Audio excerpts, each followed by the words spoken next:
Hello, everyone. Welcome to another edition of FitRx. I'm your host, Dr. Greg Dennis. And today's guest is Dr. Benjamin Bikman, PhD. He is the author of a book titled Why We Get Sick, which is obviously super relevant today. He has a PhD in bioenergetics. He has multiple publications and presentations. He is currently a professor at BYU and studies metabolic health. So, Dr. Bikman, welcome. Hey, Greg, thanks, brother. I'm glad to be here. Glad to chat with you about all things human metabolism. You bet. All right.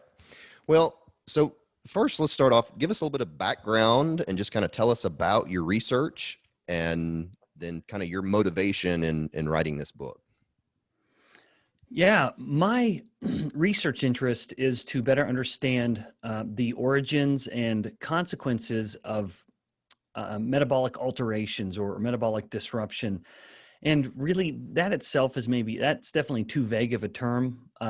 Namely, we focus on the hormone insulin and its role in causing metabolic problems. So that has led my lab more and more to focus on a handful of tissues, but most especially the fat tissue in humans, to the point that we actually have fat biopsies that we do in my lab to study fat tissue from humans. So the overarching goal, again, is to study human metabolic function, specifically to look at it through the lens of insulin. And that the conclusion, and that was certainly an impetus for the book, has been that insulin, when it is chronically elevated, starts to drive most of the chronic diseases that we're all afraid of. And I say chronic disease, and of course I mean that, and that's certainly what I focused on in the book. But in hindsight, I wish I would have had a chapter about infectious diseases, as the world's so interested in that lately. And disorders of insulin are really the leading pre-existing conditions that predict whether someone will have a very serious or very mild reaction to a viral infection, including the one that we're all aware of at the moment with COVID. So that's the lab goal, and my personal goal is, and I guess I could sum up in a way that it's to help encourage the awareness of insulin in any discussion of chronic diseases. Okay. So how long have you been doing this type of research? Yeah. So it really started in earnest with my postdoctoral fellowship, which was 2008. And so, coming on 12, 13 years about. And I've been running my own lab, the Metabolism Research Lab here at BYU, for almost 10 years. Wow. Okay. Well, very good. Well, let's kind of get into the book a little bit and just kind of start with the basics. So define, what is insulin resistance and why is it bad? Yeah. So insulin resistance is really two things. And I have to describe these two pillars, or rather these two sides of the coin that we call insulin resistance, in order to truly understand why it's connected, or rather how it's connected to almost every chronic disease. Now, insulin resistance itself is a term that was originally created to describe what is seen in an isolated cell culture, we call it. Like, imagine the kind of typical little petri dish of cells growing in a little incubator in a lab somewhere, like what I have across the hallway in my lab right now. What we could do with fat cells or muscle cells or liver cells, we could put chemicals on those cells and then spike them with insulin and then see what the insulin does. And we would detect, insulin isn't doing what it used to do as well as it did before. That is insulin resistance. So the actual term insulin resistance really reflects this one phenomenon, that some cells in the body, not all, and we need to keep that in mind when I describe the other aspect, the other half of insulin resistance, but some cells of the body don't respond to insulin as well as they did before. So, and importantly, every cell in the body literally has insulin receptors. In other words, every cell in the body is going to respond to insulin in some way, or rather, insulin, if I flip it, can stimulate every cell in the body to do something. So some of those cells stop responding as well to insulin. That's the insulin resistance aspect of it. But we can't tease out the other aspect of it, which is chronically elevated insulin. If you have insulin resistance in the body, so now we're leaving the individual cells and we're going to the whole body. If you have insulin resistance in a clinical situation, for example, then you have hyperinsulinemia, or in other words, elevated insulin. And that's important because remember, some cells continue to respond to insulin as well as they ever did. But now, unfortunately, swimming in this sea of insulin, they're overstimulated. They're hyperactive with regards to what insulin would be telling that cell, what it would be telling that cell to do. That is insulin resistance. And then your follow-up question of why it matters, it's because almost every chronic disease in some way, to some degree, is going to be either caused by this confluence of these two things that I'm calling insulin resistance, or it's going to be made worse or exacerbated by insulin resistance. And this covers an enormous spectrum of disorders, which was certainly part of the reason I wanted to write the book. But things as seemingly distinct, you'd hear these disorders and you would think they have nothing in common. Things like Alzheimer's disease, migraines, fatty liver disease, infertility like polycystic ovarian syndrome in women or erectile dysfunction in men, hypertension, osteoarthritis, and more, much more. You'd hear that list and think those are not related to each other at all. And yet, to a very large degree, in some instances completely, insulin resistance is the common root. And I feel so, I hate to use this word, but passionate in sharing this message, because I could imagine someone who would hear this discussion at some point in the future, and they would think through their day and they open their medicine cabinet and you have this guy who's taking a medication for his type 2 diabetes. He's taking a medication for his blood pressure. He's taking a medication for his erectile dysfunction. And what he could do is realize, wait, these medications are just trying to trim these branches coming off of this sick tree. And so rather than just focus on pruning these little branches that are always going to grow back, because a medication will never solve these problems, you just cut down the tree. You acknowledge the common root here. And so when you acknowledge the role of insulin resistance as being fundamental to so many of these diseases, and they really are, I would encourage anyone who reads the book, please look at all the citations that I reference in the book to know that I'm not just pulling this out of thin air, but you acknowledge the role of insulin resistance as a common cause. And then once you do that, you acknowledge the role of lifestyle as a solution to the insulin resistance, because it is at its core a lifestyle problem. And the food we eat, as I like to say, is the culprit or the cure. And so we just have to shift it. If the food has been the culprit, let's change the way we eat and let it start working for us rather than against us. Absolutely. Yeah. And as a clinician, I couldn't agree more. In the last few years, I've really been motivated to look beyond the quote standard of care, where we're just giving medications, but not treating the root problem. And it's amazing when patients buy into that concept of how much is improved. I mean, not only their diabetes, but you're right, their arthritis. Yep. I mean, just all kinds of things. And so it's unfortunate that more doctors aren't, preaching that message and doing that. And we're just, giving more and more pills, which is not, fixing the root problem. So. No, that's absolutely right. In fact, one of the, when I hear of a clinician, when I hear of, say, a physician who's started to change because they've sort of been converted, they've seen the light, it is like they have a renewed enthusiasm for their career. I have a very good friend here in Utah who had been practicing medicine for over 20 years and just getting a little discouraged with what he thought in his more honest moments was his inability to actually heal people, especially those that would come in with type 2 diabetes. Yep. And, they'd leave with a prescription for metformin, and then eventually they would graduate to insulin therapy and more and more.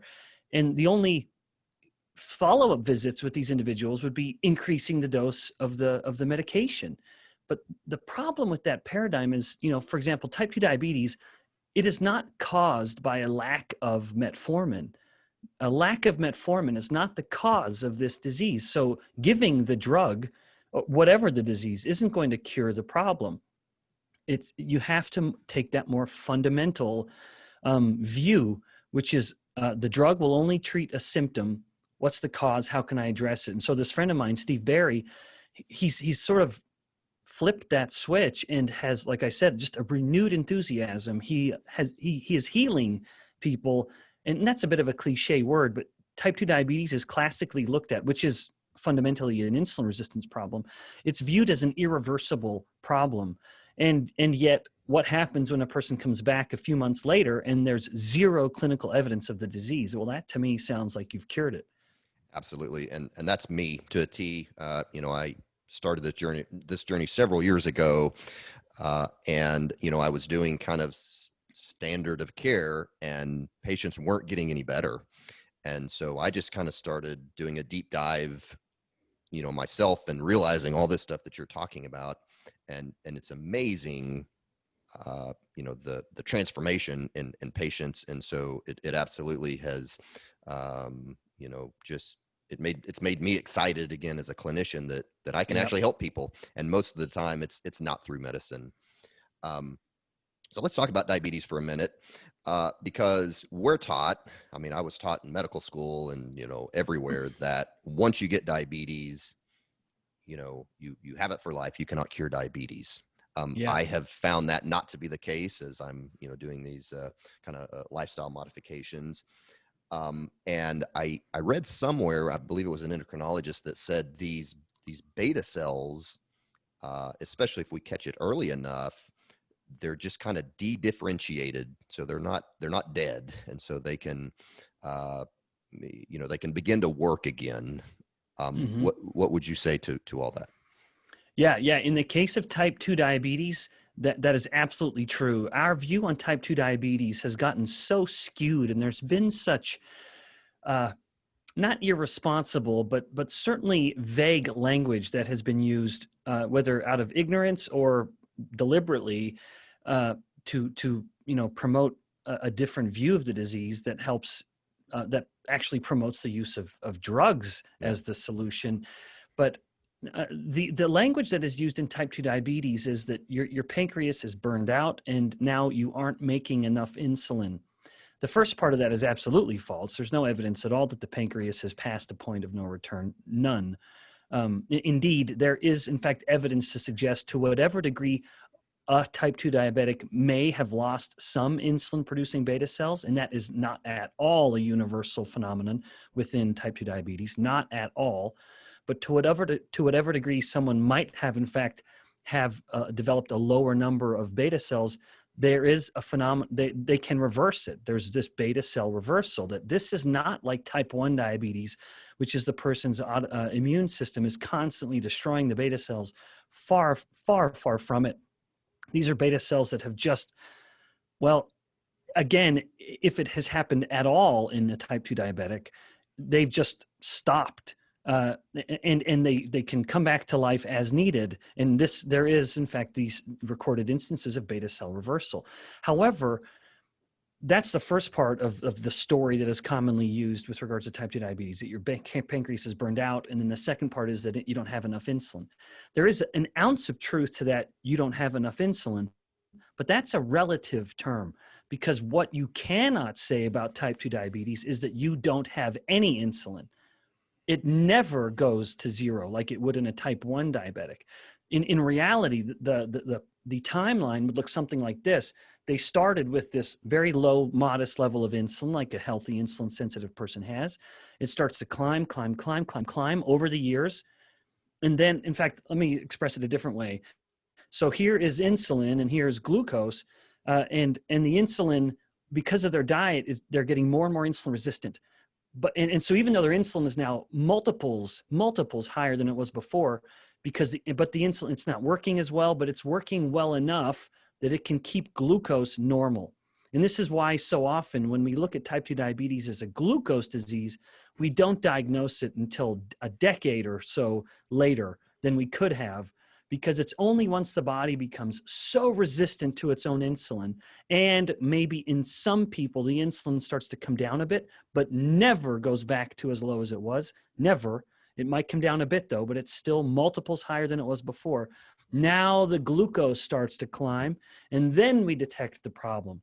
So our glucose-centric paradigm of type 2 diabetes leads us to detect the problem too late, but it also leads us to treat it very, very poorly. Because in this same paradigm of now elevated insulin and elevated glucose that we call type 2 diabetes, which it is a state of elevated insulin and glucose and glucagon, but that's another matter.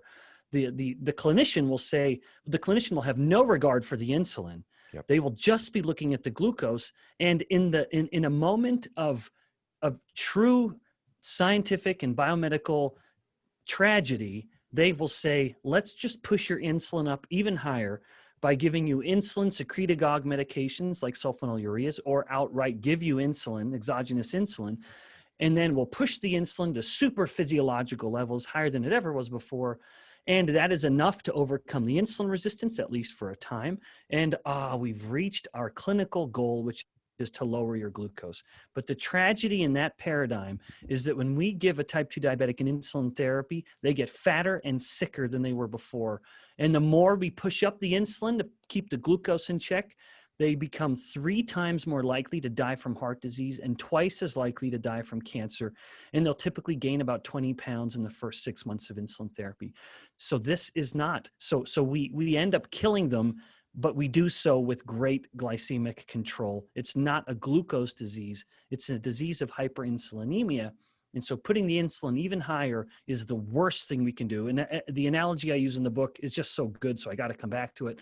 It's, if I may say so myself, it's so good. It's like trying to treat a type 2 diabetic by giving them insulin therapy is like trying to help an alcoholic by giving them another glass of wine. You're giving them more of the very substance that caused the problem. Yeah, that's fantastic. I couldn't agree more.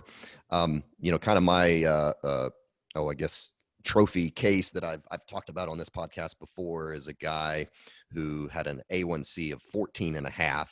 And for those of you that don't know what an A1C is, it's kind of a measure of how your blood glucose over a 3-month time period. And he was very resistant to go on medication.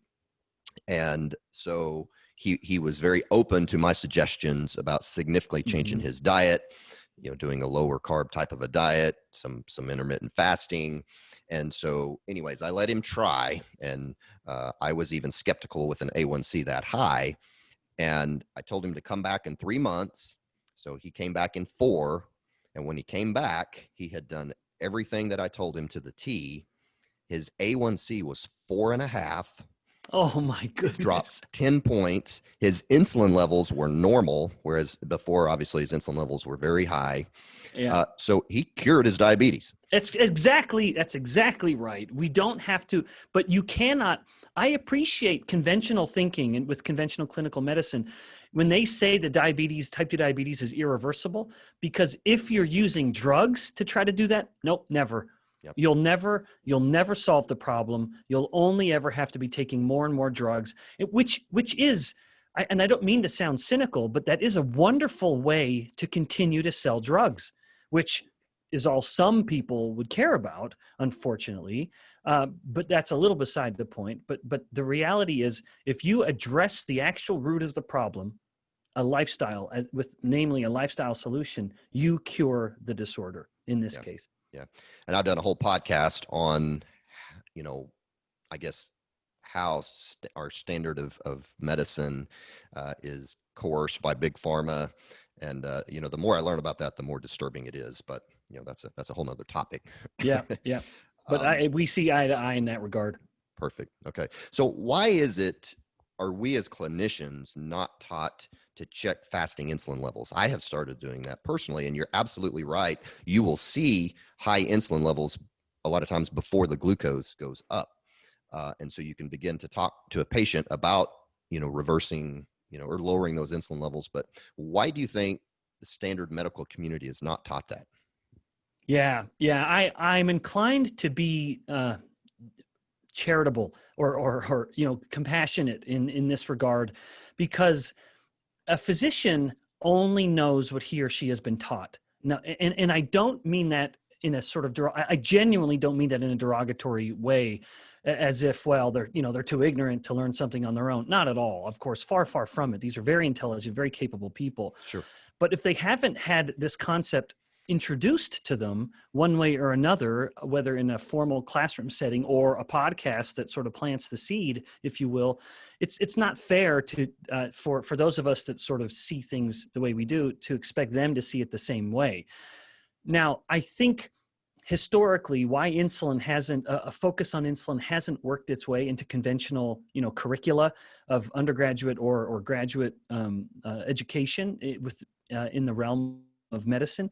I attribute it to two causes generally. One is historic and one is scientific.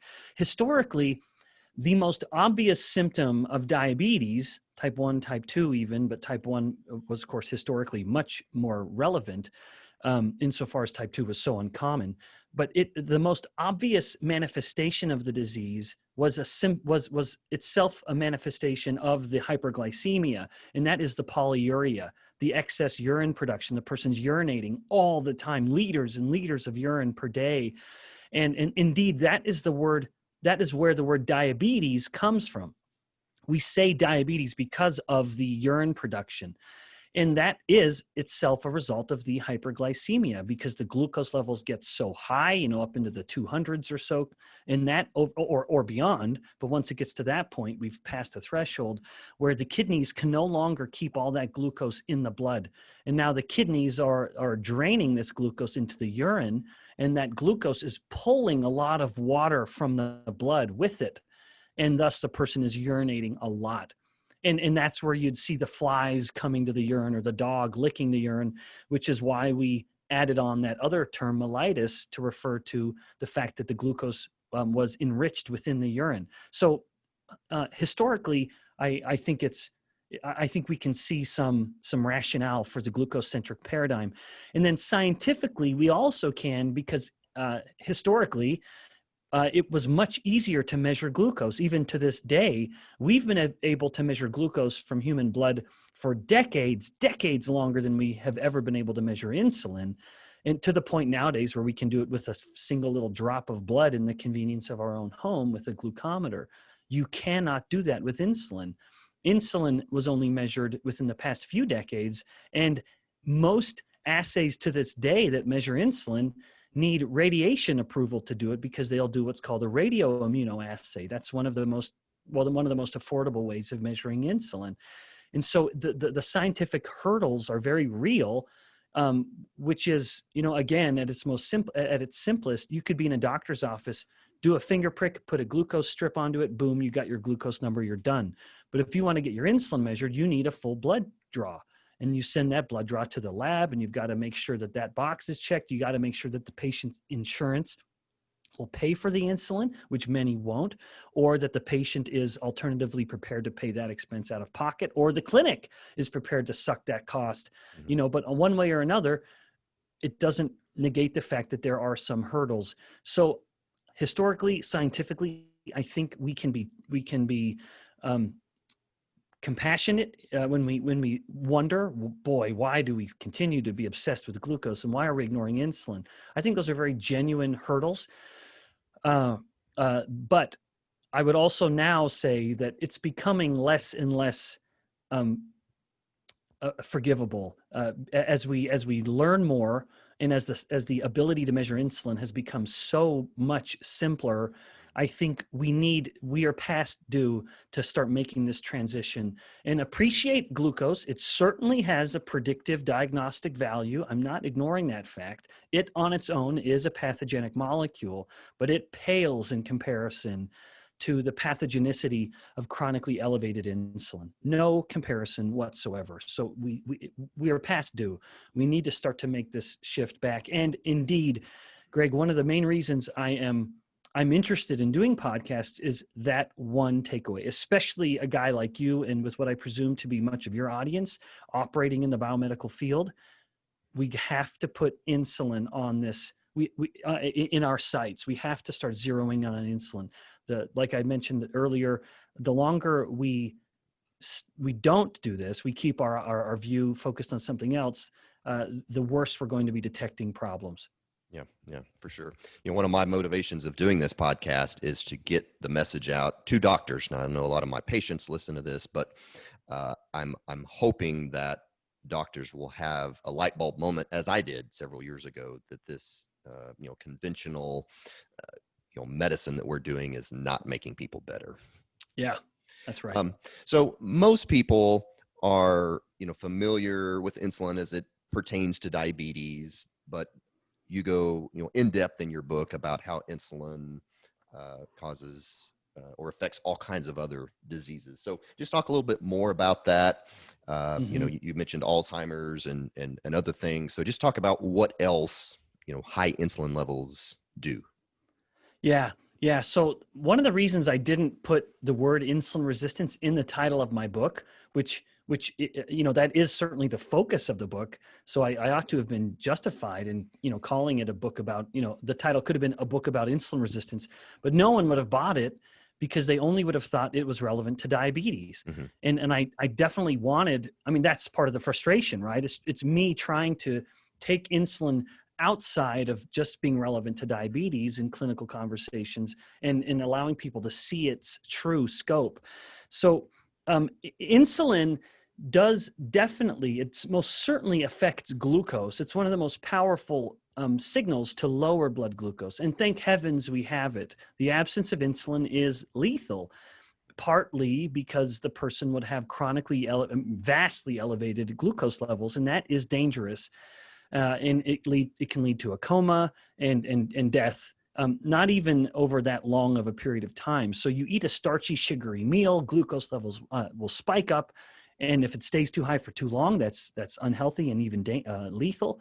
And so insulin shoots up out of the pancreas into the blood, opening these glucose doors, if you will, in a handful of tissues throughout the body, but most especially the muscle, that allows the glucose to come out of the blood into the tissues, and then insulin, having done that job, comes back down.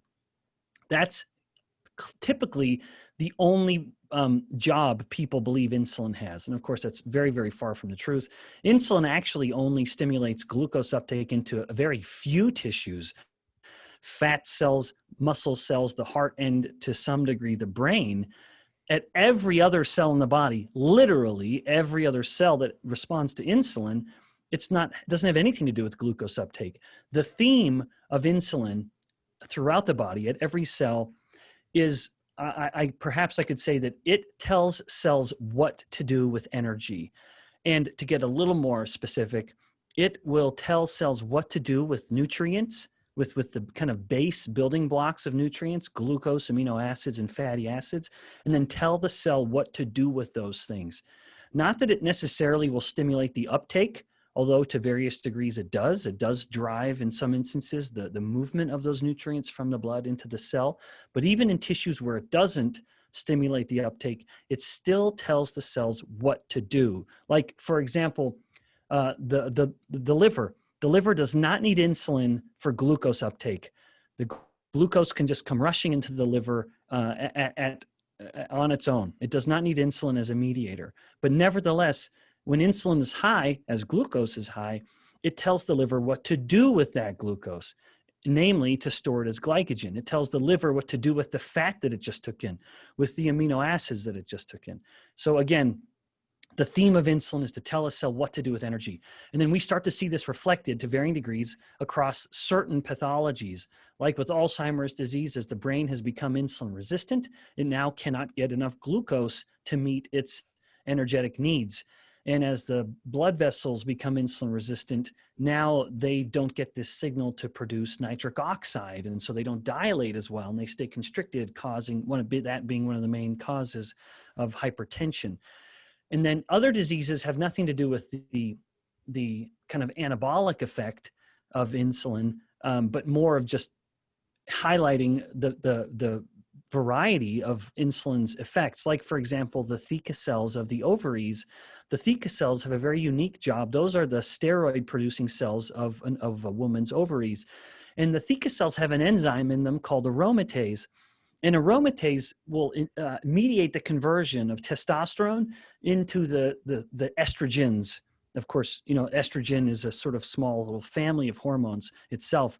But aromatase mediates that conversion. All of the estrogens were once testosterone, and aromatase just converts them. And of course, ovaries do that more than testes do in a man, which is why a woman will have relatively higher estrogens. Insulin inhibits that enzyme, oddly enough. And when insulin is chronically elevated, like with insulin resistance, it inhibits aromatase too much. And now this woman's ovaries are producing too few estrogens to the point that she no longer ovulates, and too much androgens to the point that she now has maybe more coarse body hair, like you typically see in a man. So all of this is just simply reflective of the myriad and variety of effects that insulin initiates throughout the body. And indeed, there are truly dozens of other examples I could go into, and in fact do at book length. Okay. Wow. Okay. Yeah. So I want to take that and talk about infectious disease, specifically COVID, for a minute. There's been several things out there where people have looked at the literature in regards to COVID and have determined that the biggest single determinant of how you do with COVID is metabolic health. Okay. Yeah. And so one, just I want you to kind of describe why insulin affects, or how insulin affects the immune system. And the second part of that question, and something I've been very frustrated with, is why we have not heard more of that in the media from the Surgeon General's office that would trickle down to doctors, because I don't know of anybody, doctors, and it frustrates me that are preaching that message. It's just, it's frustrating. Dr. And I'm probably going to say her name wrong, Dr. Mariella Glant, who's an endocrinologist. She wrote a book titled How to Eat in the Time of COVID-19. Yeah, I wrote the foreword for that. Oh, you did? Okay, very good. Yeah, I know Mariella. She's great. Oh, well, she mentioned in there that in 1 month, okay, 1 month of a low carb type of a diet, that you can see signs of significantly reduced insulin and improved metabolic health. Okay. And so what I've been frustrated at is, if this message would have gotten out there 6 months ago, 9 months ago, again, from the top down of doctors, hey, really push this message. Everybody push this message of metabolic health. Think of the lives that we could have saved. But still to this day, we are not hearing that message. Yeah. It sure is. It sure is puzzling. Is the best I could say, because I think part of the reluctance is it's taboo to point out to someone that, hey, you have too much fat. And I'm even deliberately saying it the way I am to make it less, hopefully, offensive, but no less true, because someone wouldn't want to hear, hey, you are fat, or you are too fat. And so even when I'm saying this, I'm attempting to sort of soften the blow, so to speak, and say you have too much fat. And it makes it a little more sort of passive voice, I suppose, in a way. But that is, in fact, the single most relevant variable. Fat specifically is the single most relevant variable that will determine whether someone has a seriously negative response to COVID-19 infection. And there are some fascinating mechanisms that explain that. But that is, I think there's a reluctance. In fact, I'll come back to that in just a sec. There's a reluctance to, I think, go into that, to take that step and say, hey, you got to eat differently, because people will view that as too invasive. Like, whoa, you cannot tell me what to eat. And yet the paradox there is that, well, you're already telling me I can't get close to people. You're telling me I can't see my grandma. You're telling me I have to wear a mask. That seems a hell of a lot more invasive to me than telling me I need to change my diet.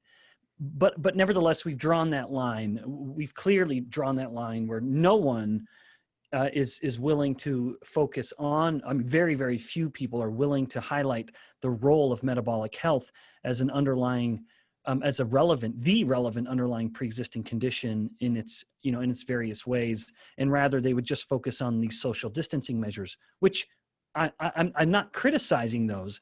So no one misunderstand me. I'm not criticizing those necessarily, but to point the finger at that and not this other issue, I think is naive. This other issue of improving your own metabolic health to improve your own inherent immune diseases. And I think there's a certain amount of naivete involved here, which is we're going to just squash this virus and it's going to be eradicated from the planet. That will never happen. That will never happen. To my view, and I think it's healthy for everyone to have this view to some degree, is that it's inevitable. It is now a new part of the global ecosystem. Thankfully, and I hope this term isn't offensive, this expression, I think certainly the data back it up. It is not as lethal, nearly as lethal as anyone predicted or a handful of people did. In Utah, the death rate is 0.2%. So two people in 1,000 will die from this out of the entirety of the population in my state. Everyone from the 100-year-old to the 1-year-old. So that's good news. Now, unfortunately, people don't want good news. Sometimes they want bad news. And I think that's a bit of a plague of our society. But nevertheless, the relevance of insulin resistance, which was another aspect of when you brought this up, is undeniable. In order, the data out of New York, published earlier in the year, found, and I don't know why they did this, when they published the paper, and I think it was JAMA, the Journal of the American Medical Association, they had pre-existing condition number one. So first of all, 88% of everyone who is admitted to the hospital because of their COVID infection had one pre-existing condition. 88% had two pre-existing conditions, and 94% of everyone admitted had at least one. So virtually every single person admitted had a significant pre-existing condition.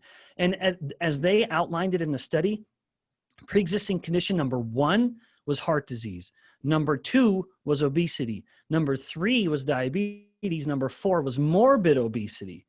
Now, that struck me as odd, because why not just take 2 and 4? I'm not making an obscene gesture here. Why not just take 2 and 4, obesity and morbid obesity, and put them together and just call it obesity? And now that's number one, and it is by a significant margin.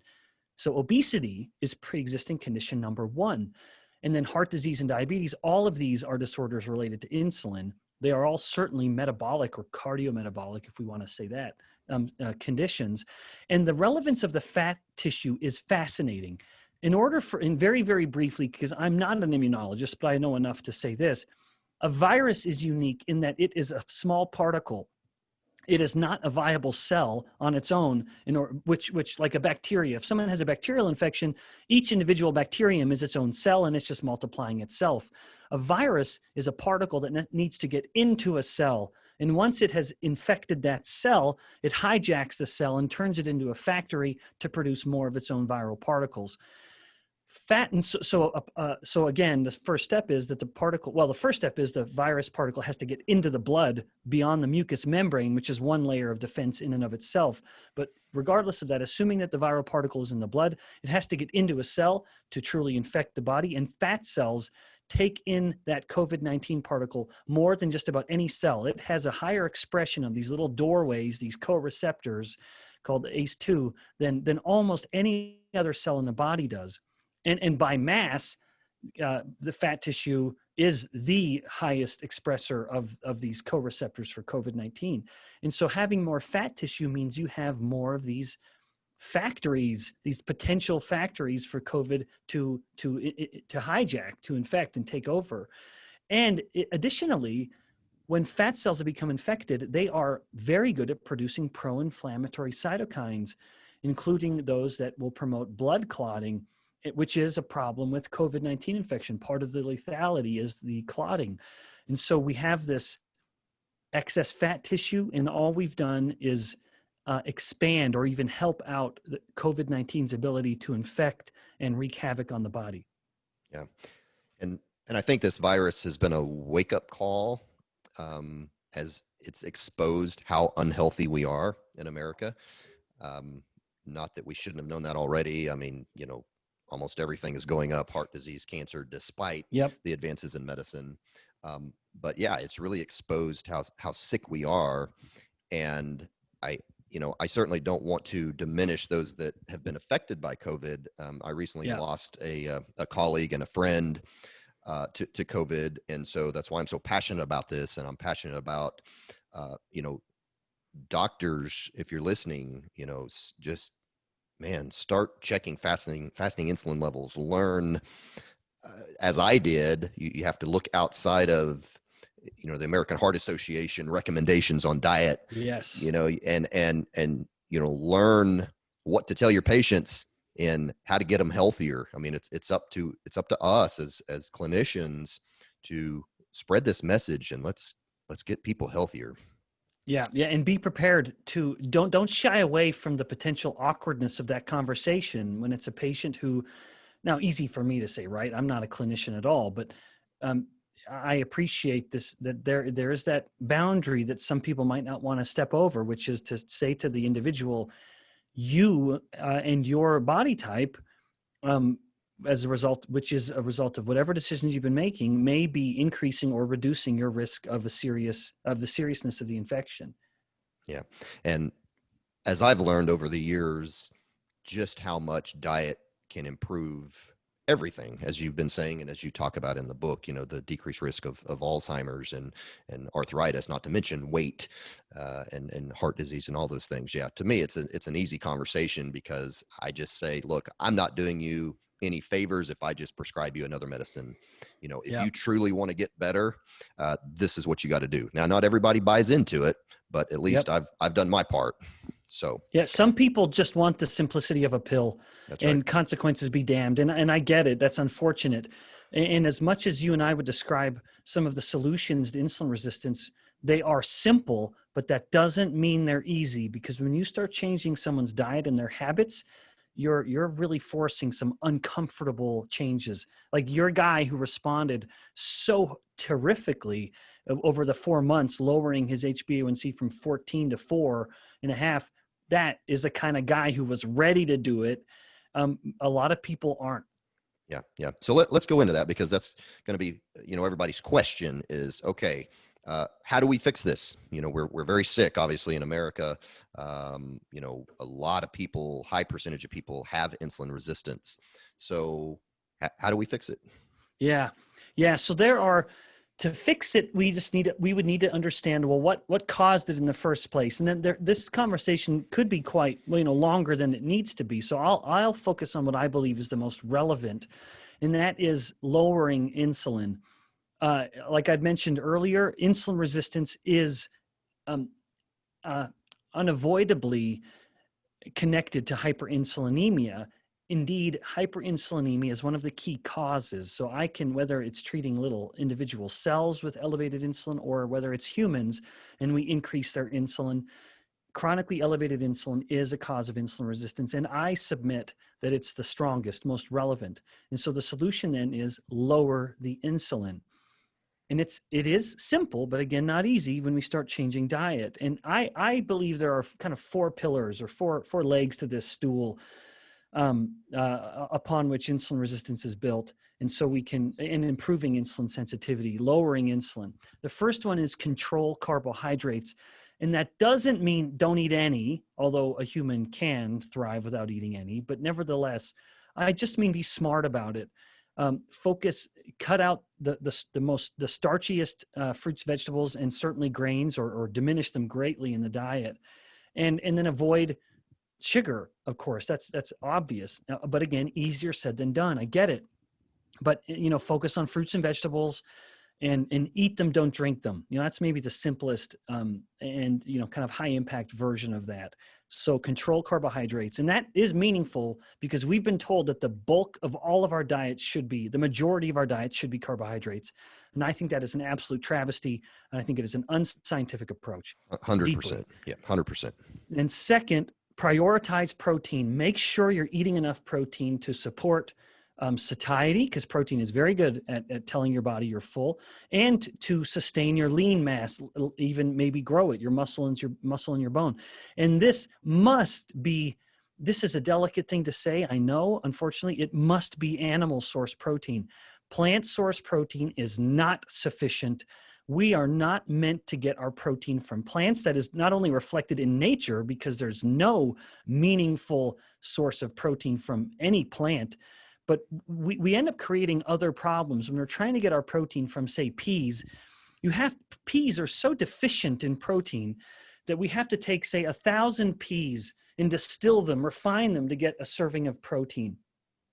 Unfortunately, as we're concentrating all of that protein to try to get one serving, we're also getting things we don't want as we're concentrating these proteins, which is anti-nutrients like phytic acids or tannins or trypsin inhibitors. These are honest to goodness, real molecules inherent in these plants that will prevent your intestines from digesting the protein. It's like the plant is fighting back in its own way. Now that sounds silly, and I don't mean for it to sound silly, but there is in fact such thing as anti-nutrients that are inherent in every plant protein. And then third, or the second consequence of this, when you've concentrated this plant so heavily and processed it, you also end up getting potentially dangerously high levels of the minerals that are in these plants, and including minerals that we call heavy metals like lead and arsenic. And I would encourage anyone to look up something called the Clean Label Project to look at what this third party did to find this in plant proteins, most especially.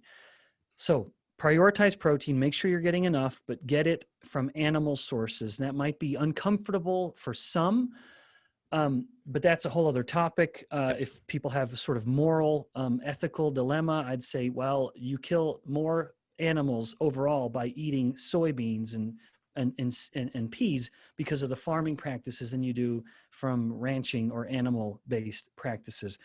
Nevertheless, the third rule is don't fear fat. Yep. Eat fat, enjoy fat. Certainly take all the fat that comes with the protein that you are prioritizing, because in nature, protein and fat come together. They're supposed to come together. When someone just takes pure whey, which is a wonderful protein, they will have a certain anabolic effect at the muscle from it. But when you take protein and fat together in a one-to-one mass, it's more anabolic than the protein alone is. So it's almost like God knew what he was doing when he put these best sources of protein always comes with fat. Dairy, eggs, meat, it always comes with fat. It's supposed to come with fat. Those two macronutrients are a match, maybe literally made in heaven, so eat them that way. And so don't fear fat. And then lastly, and partly because fat does not increase insulin. Carbohydrates increase insulin. Protein does it a little bit. Fat doesn't. And then lastly, it's basically watch the clock. Don't feel the need to eat every 2 hours. This asinine, unscientific advice of eating 6 meals per day or something, that is a terrible, if you take that advice, eat 6 little meals per day, though they're not so little, we know in most instances, and eat a high carb, and they got to be rich in grains and carbohydrates. All that does is ensure that every waking moment, and even the first part of your sleep, so your sleeping moment, is spent in a state of elevated insulin. You wake up, your insulin has finally come down overnight. You spike it with a bagel or a bowl of pure junk cereal. And a couple hours later, right as insulin's kind of peaking, about to come down, you bump it right back up, and then back up and up and up and up.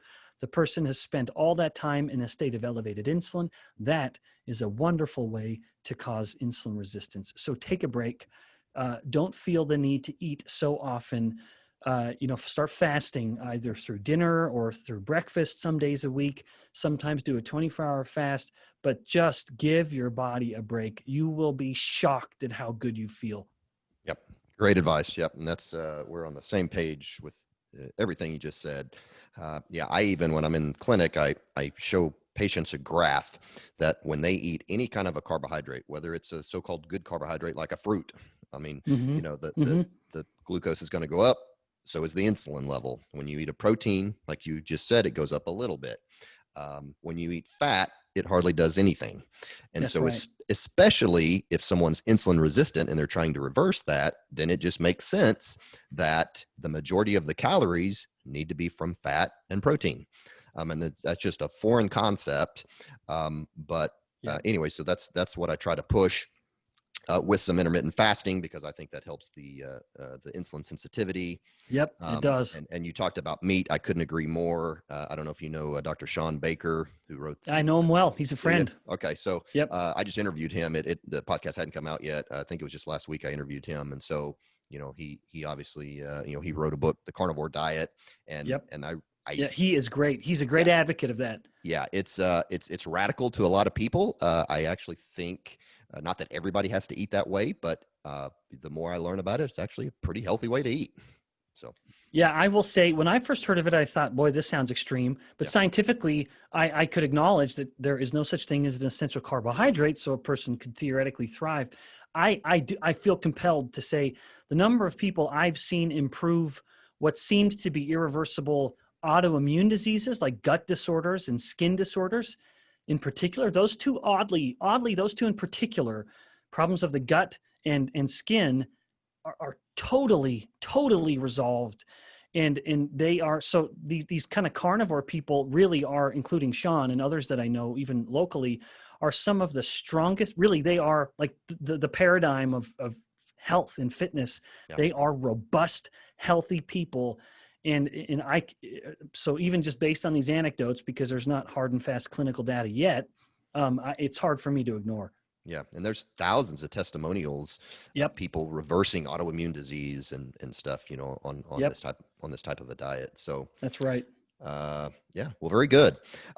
Well, as we wrap up here, I always ask all my guests to give us one tip that can make us healthier today. What would you say? Yeah. I would say start with number one. Control your carbs. So look at the next meal, and maybe I would say start with breakfast tomorrow. I really do believe there's power in waking up in the morning. Insulin is low. Let it stay low a little longer. Give it another 4 or 5 hours of staying low. You've transitioned into fat burning away from glucose burning. You've heightened your insulin sensitivity during this period. While you've been sleeping, you wake up, keep that insulin low a little longer, and either fast until lunch or eat a low carb, high fat, high protein breakfast. So control those carbs and start tomorrow for breakfast. Very good. Yeah, great advice. Yeah, I just released last week an interview with Jen Stevens. I don't know if you know her. She Mm-mm. wrote Fast, Feast, Repeat. And so she's just Oh, a yeah. big intermittent faster. She's got a lot of, actually several podcasts and stuff. So anyway, for those, who are listening to this, who want to learn more about intermittent fasting, just go, find that episode. So, well, very good. Well, Ben, we really appreciate your expertise on this topic and taking time with us today. Oh, my pleasure. Greg, thanks again for reaching out. This is time well spent, and really, whether it's patients or not patient, a physician or not, I think we've covered some pretty relevant stuff, and I hope that any and all of the listeners feel enriched in that regard. Yeah. Well, great. Well, thank you again, and I thank you guys for listening, and I will talk to you next time. Okay. Well, that was fantastic. So, Awesome. yeah. So, yeah, really appreciate it. Really appreciate your time. I know you're a busy guy. Oh, my And, pleasure. My pleasure. It's a great podcast. I like that you're a clinician yourself, and I can imagine that it's the kind of podcast that might appeal to a similar group. yeah, for sure. Yeah. And I thought I stopped that.